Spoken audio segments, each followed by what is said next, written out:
Igbo bụ Igbo ekene m unu. Asị m nke onye chiri na zere ebe bere ugo bere nke si ibe ya ebe asị ka nkukwa ya.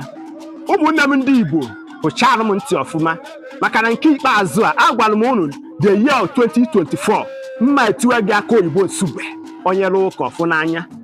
Nwanne m, ọ bụrụ na ị na-agba mbọ, ị na-azụ afịa, ị na-arụ aka ọrụ dị iche iche, ị chọrọ ka ezinụlọ gị dị na mma, ị chọrọ ka ị dị ka ụmụaka ibe gị, ị na-afụ onye ukwu, ị na-afụ onye nta, ha na-emeghị ọfụma, mana ị na-anya na ngwuru gị ọ dị ka o nwere ihe gbochiri gị, mana ị na-echego anya ka o si wee dị n'ọfụ, o nweghị ife gbochiri gị na ngwuru gị, mana mmụọ mana mmadụ.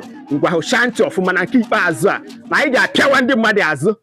Na-eme anya si ife nwere ike imedowe mbụ na goro ihe dị ndụ, weta mba ji, weta mkpụrụ ọjị, jee m ikwu nna gị,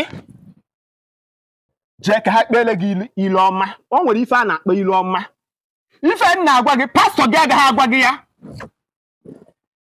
bishọp gị ama ngwa gị ya, maka na ịrụ ụka ịfụnanya na nke ikpeazụ a gwuru ikwu nna gị.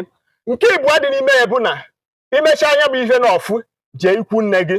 O nwere ihe si ka ngwa ndị Igbo be anyị, ị ma na mmụọ so nwaanyị abịa ije di be di ya na ọ dị ọtụtụ.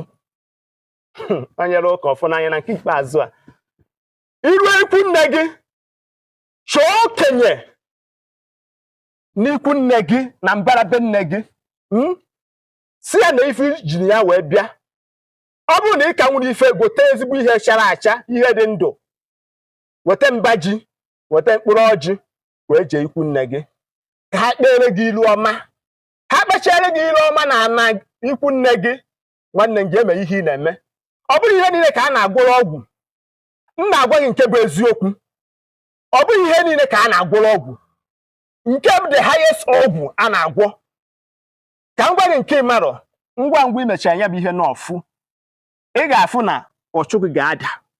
Ọ chọrọ nke ọ ga-eme gị ọdachi ama nkwe, onye isi gị na-awa aja, ịmana nọ nke ya ka o ji eji wee chụrụ. Ya bụ ife bụ the highest thing nwoke nwere ike ime n'ụwa. Ya ka isi wee kwado onwe gị in the year of 2024.